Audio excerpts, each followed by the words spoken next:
Diver spots an object poking out of the sea floor and frantically calls for backup. When one deep-sea diver went into the water in Italy, he wasn't sure what he was going to see. Still, when he imagined exploring the ocean, he certainly didn't expect to spot the seemingly sinister object he saw sticking out of the sand. He understood this was too big of a mystery for him to solve on his own, so he called in backup.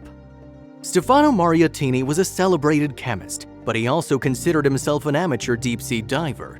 He'd explored many areas over the years, so when he decided to do some dive fishing while on vacation in Calabria, Italy, he wasn't concerned. What he most loved about diving was getting up close and personal with the various sea life found beneath the waves. He often dug through the sandy sea floor and vegetation in hopes of finding something unique. But when he dove 26 feet off the Ionian coast of Riace, something sticking out of the murky depths caught his eye. Despite feeling immediately unsettled, he swam closer to see if it was truly what he thought. Sure enough, he made out the curve of an elbow and 5 fingers. It was an arm! Immediately, one terrifying thought ran through Stefano's mind.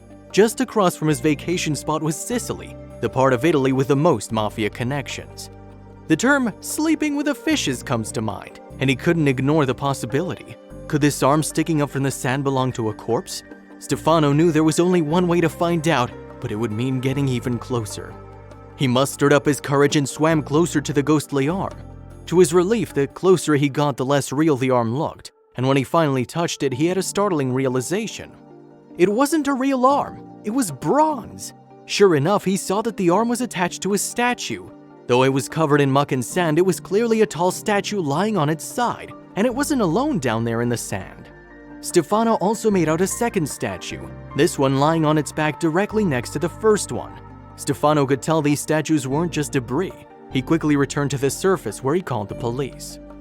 As they hauled the statues to the surface, everyone wondered what they were and where they came from.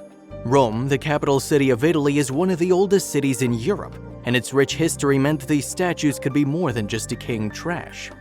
Though thousands of bronze statues were crafted during the days of the Roman Empire, only a few survived.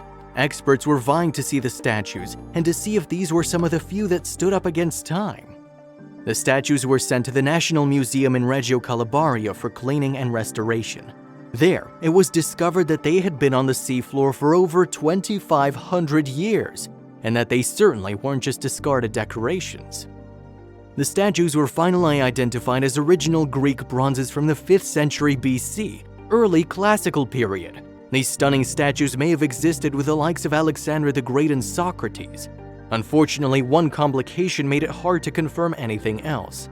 See, the statues had been waterlogged for so long, they were covered in dense concretions that obscured any detail around their faces. Thankfully, the restoration team in Florence could remove the residue, and what they found underneath showcased the artistry of ancient sculptors. They saw copper lips, silver teeth, eyes inlaid with ivory and glass, and even individual silver eyelashes. The details were astounding, but experts were still stumped as to who made them and who these statues showed. Statue A, or the open-mouthed statue, is thought to be the work of Miron, while Statue B, or the wide-eyed statue, is believed to have been made by Alcamenus, a pupil of Phidias. Though they look similar, both statues are believed to signify very different things. Statue A portrays a young warrior hero with a proud, powerful look, and Statue B is a more mature hero with a relaxed pose and gentler gaze. The theories about who these warriors are don't end with their looks, however. Experts may have even figured out their names.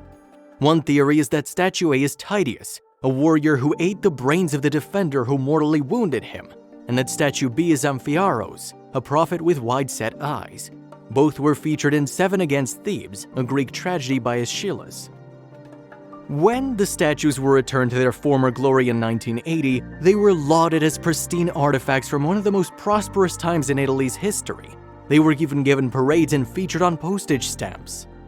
Still, though the statues were honored in multiple museums and thoroughly looked over by experts, one question remained.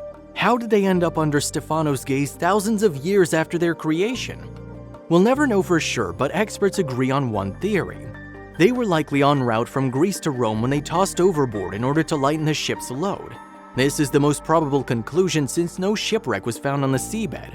Such beautiful works of art were abandoned for so long. But the Riace bronzes, as they're now called, currently stand in the Museo Nazionale in Reggio Calabria, all thanks to the sharp eye of an amateur diver. The statues give us another glimpse into the artistry of the ancient Greek and Roman civilizations.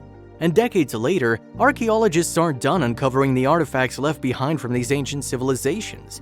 In 2018, a discovery was made that had archaeologists scrambling to a spot just north of Milan. In the small city of Como, a simple renovation project uncovered one of the greatest treasures in the country's history. But the discovery wasn't made in some farmer's field or at the bottom of a river. It was found beneath a theater. Built in 1870, the Cressoni Theater had been a major venue, featuring theatrical productions, magic shows, and wrestling matches. It even served as a cinema for nearly 100 years before closing its doors for good in '97. With the site abandoned for over 2 decades, city planners pegged it as the perfect spot for a new apartment complex. The plan was approved, and in late September, demolition on the centuries-old structure began. Work went on steadily for several months, though midway through November, the bulldozers came to a grinding halt. Down in one of the pits, one of the workers had apparently stumbled upon something strange. The object in question appeared to be an old jar of some sort, and save for one large chip, was in remarkable shape. But while the container itself was certainly a significant find, its contents proved to be far greater treasure. Nestled within the pottery were gold coins, hundreds of them, each one more brilliant than the last. The workers were stunned, and once they finished marveling at their find, they phoned authorities to find exactly what they were looking at. When experts arrived on the scene, they confirmed that there were not 1, not 2, but 300 gold coins inside the jar. And what's more, the coins were packed in deliberate rows, almost like those you'd expect to find in a bank. The coins were stacked in rolls similar to those seen in the bank today, said coin expert Maria Grazia Faccinetti. All of this makes us think that the owner's not a private subject. Rather, the jar could have belonged to a public bank or deposit. Digging further into the history of the coins, the experts dated them as at least 1,500 years old. But perhaps what made the coins truly incredible was the exact time period in which they were minted, the age of the Roman Empire. While the Romans' 500-year reign produced plenty of coinage, this currency was likely minted around 474 AD, just before the fall of the empire. If this was the case, then these coins would be some of the last Roman currencies ever circulated. This assumption was further supported by the actual coin faces, which sported the insignia of Emperor Libius Severus. One of the last Western Roman rulers, Severus's puppet regime was one of the direct factors that contributed to the fall of the empire. In addition to the currency's unusual history, the coins themselves were also in near mint condition. The markings and engravings on each piece showed very little signs of wear, and the coin faces were practically pristine. As word of the discovery spread, the archaeological community could barely hide their excitement. Not only was this find a unique one, but perhaps it could even provide new insights into the fall of one of history's greatest empires.